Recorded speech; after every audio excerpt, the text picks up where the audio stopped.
proper squat form, and I want to run through some of the common mistakes that people make when doing a squat. So, wrong position number one is letting the knees come forward and the chest stay really tall. So the squat may look something like this. Now, the problem with this is that my knees are shooting forward out here in front of my toes. What this is going to cause is a big crease down here in the ankle, which can cause ankle pain. And then because my knees are so far forward, this can also cause knee pain. Now, in this position, I'm able to keep my chest really tall.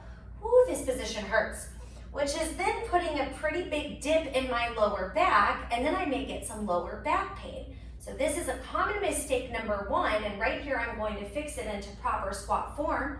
I'm going to shift weight back to my heels. I'm going to shift my knees back. I'm going to stick my tush out a little. That's going to alleviate that big arch in my spine, so now I'm holding more of a neutral spine, and this is where I want to be. Okay, another common squat mistake has to do with going too low.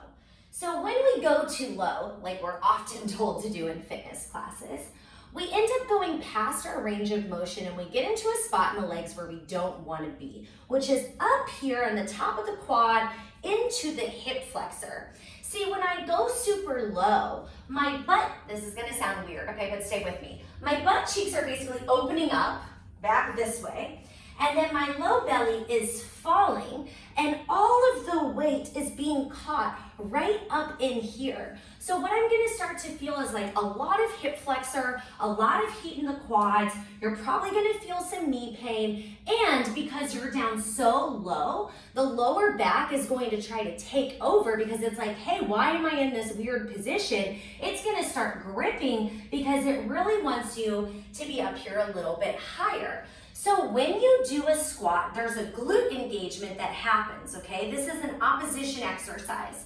Basically, I want to think about narrowing my sit bones closer toward one another and then trying to keep that as I squat down. So I'm thinking that, yes, I'm pushing my hips back, but the sit bones are still narrowing toward one another, as opposed to pushing my hips back and letting everything open up and sinking way down here, right? At this moment, I'm letting my weight fall, and I want to keep the low belly pulled in, sit bones narrowed, so I keep my weight in my heels and in the underside of my legs.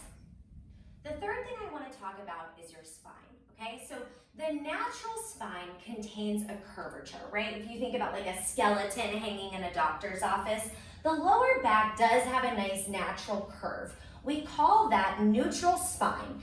If I come all the way in like this, I'm in tuck spine, and if I go all the way back like this, I'm in an arch spine, okay? So we always want to be trying to find that neutral position no matter what we're doing. And if you take Become, you know that at the end of every single routine, we work on neutral spine. Okay, now we're going to apply neutral spine into the squat. So you get down in your squat, and sometimes people try to go like this, too tucked, or they try to go like this, too arched, okay? So as you start to learn what does neutral spine feel like standing, which is gonna take a minute to get the hang of, you should kind of play between these two positions.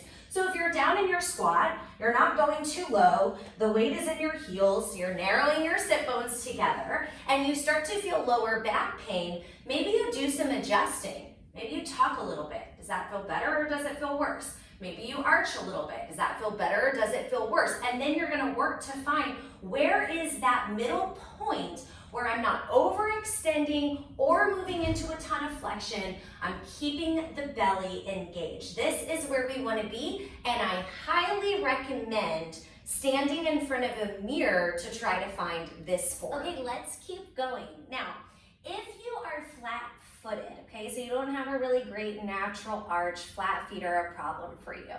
It is very, very likely that when you do a squat, your knees are going to buckle slightly inward.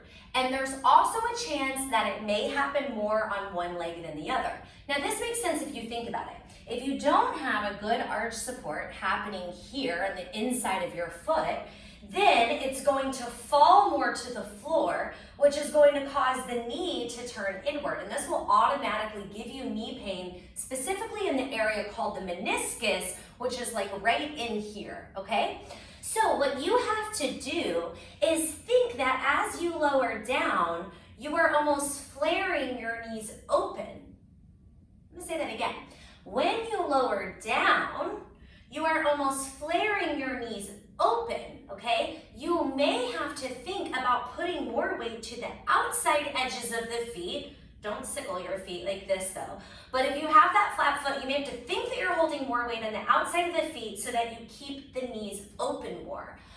Inner thigh work will help this position, okay? So anytime you work the inner thigh, that's gonna help strengthen you more to be able to hold those knees flared open without getting the rolling inward. Next, I wanna talk about squat mechanics, and yes, I do have tongs in my hands because this is actually a good representation of the joints in the body. So the beauty of tongs here, right?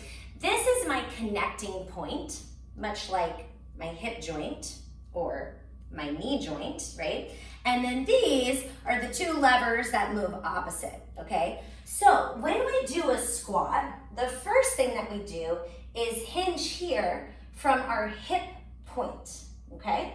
So I would shift back a little bit like so. My chest comes a little bit forward, my butt goes a little bit back. Now our next lever is going to be down here at the knee.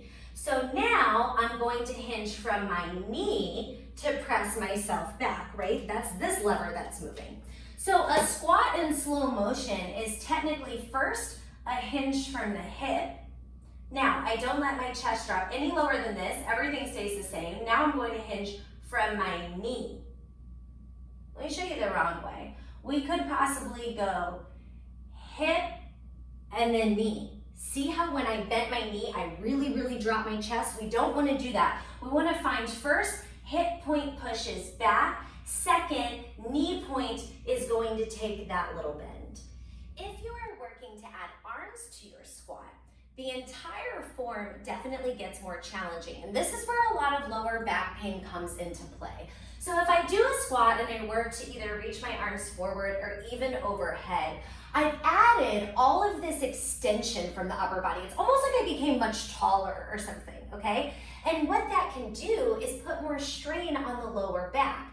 So if you're doing a squat and you're like, I feel it great, and then you add some sort of arms and suddenly it starts to move into your lower back, this is a sure sign that you need to either delete the arms or you need to cut the arms in half.